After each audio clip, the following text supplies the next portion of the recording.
Tevin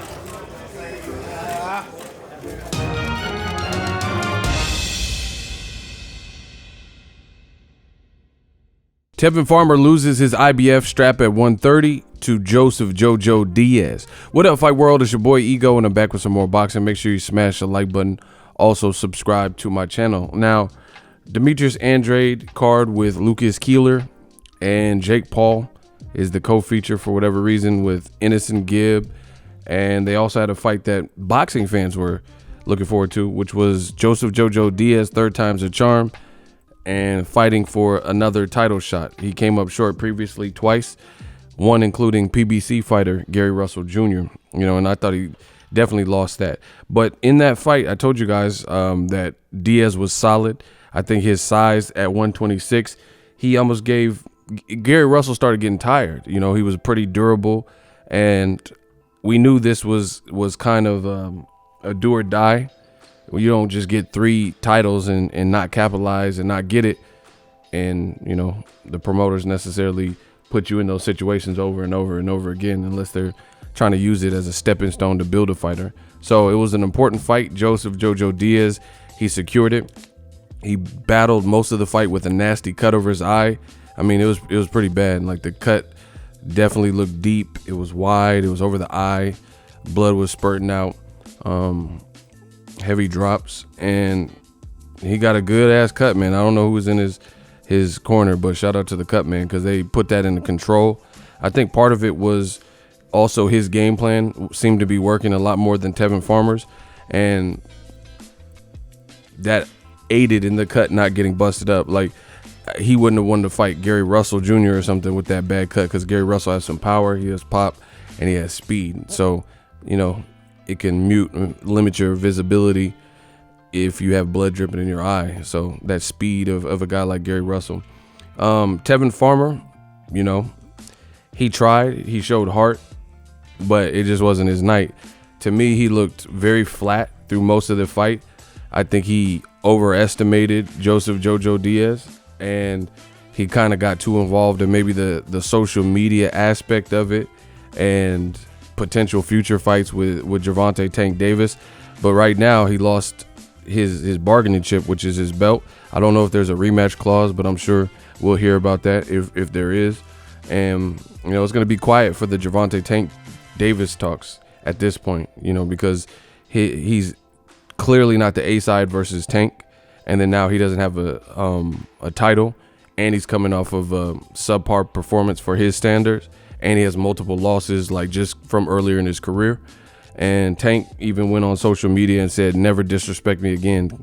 I guess he had been watching the fight or, catching some highlights, and he's basically trying to talk that talk, talk that cash-ish and let it be known like, hey, don't disrespect me.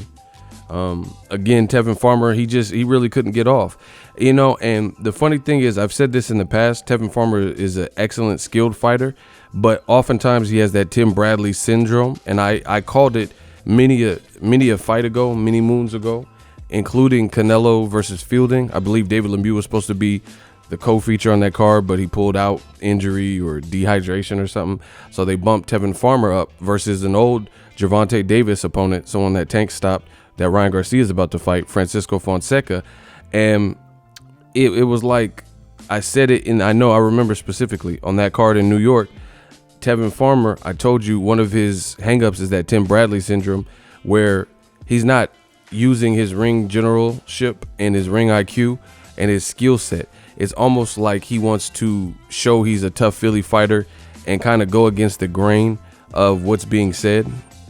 And people say, oh, you don't have that much power. So it's like, nah, man, F that. I'm going to prove to you I have power. And that's just ultimately not how boxing works, because I thought he fell right into Joseph Jojo Diaz's trap. The Dazn commentary is absolutely horrendous. They say a lot of stuff like, they'll be around and they'll be like, who'd you give that round to? And like, oh, I gave that round to Tevin Farmer.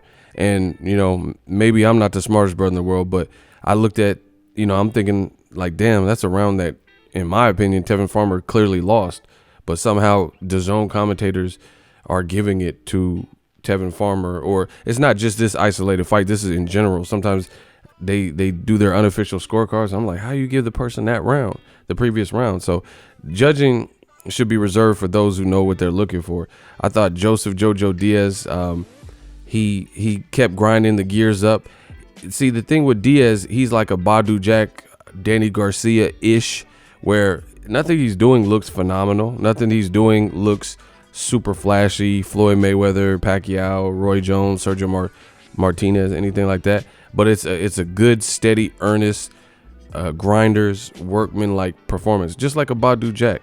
And as long as you're doing that, you can beat guys just with basic fundamentals and doing enough of the right things at the right time and getting your groove. And I thought as the fight wore on, I thought that Diaz got more and more confident. He wasn't bothered by the cut. The cut man did a great job of securing the cut and like making sure it didn't become a talking point. So this is an impressive win for Jojo Diaz because, again, you look at Diaz, he lost 2 titles. Tevin Farmer had multiple title defenses. He was, I think, expected to win based on his recent performances, and he's a defending champion. And he's battling a nasty cut where it could have been over in the 4th round. You know, it could have gotten stopped on the cut. And, you know, unfortunately for Tevin Farmer, he wasn't able to capitalize off the cut.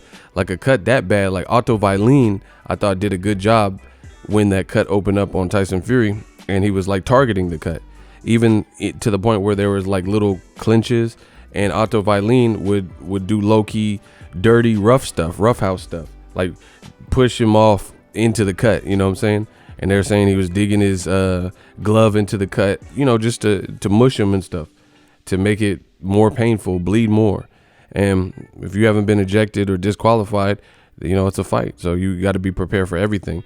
Again, it looked like, I don't know.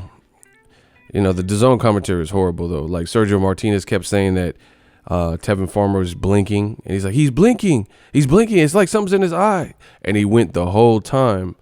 And he kept saying he's blinking. Like, okay, we get it.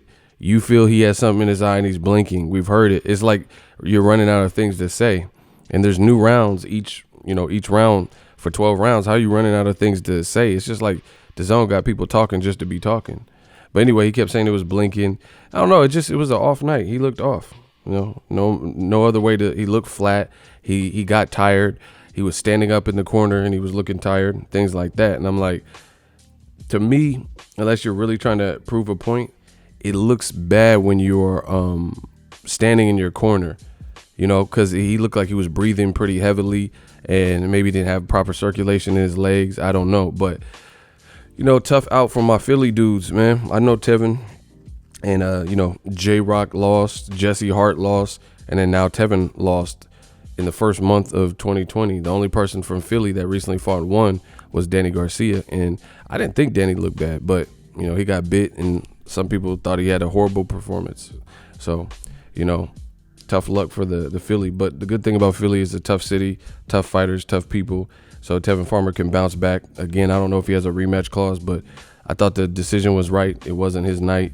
He looked flat. And I think he thought, oh, I'm bigger. Because he even said this when they had the face-to-face in Vegas. And it was at like maybe a Canelo fight. He's like, oh, you little, man, you little. I guess he thought he was going to just go in there and punk Joseph Jojo Diaz and bring it to him. And then when that wasn't working, he was already getting hit with combos and body shots and the workman-like performance. It's very hard in boxing, if you respect boxing and the sweet science, to change the ebb and flow. You got to start putting things together. You have to create that foundation for things to switch and start turning in your favor. You know, unless you're like Deontay Wilder, where you could just hit someone and sleep them with one punch and that's murder, she wrote. But most people aren't blessed with that Deontay Wilder Banos power. Yeah, so I thought Joseph Jojo Diaz, you know, probably from being there and coming up short and knowing how that felt and knowing the pressure that was on him, and these opportunities don't come every night, he was hungry and he just wanted it more. Tevin Farmer, he's had, in my opinion, a lower level of opposition with Eddie Hearn, fighting Jonah Carroll, guys that he can, you know, look style on them and stuff like that. And then this is the best. This is why people wanted to see this fight. This was literally the best guy that he's fought. in some time, or since being with co-promotionally with Eddie Hearn and Lou DiBella. And you know, it's just like he took him lightly or something. He thought it was going to be sweet, and I thought he fought the wrong game plan. So my thoughts. Let me know what you guys think. I'm gonna get ready to watch the top 2 fights. Drop your thoughts in the comment section. We work.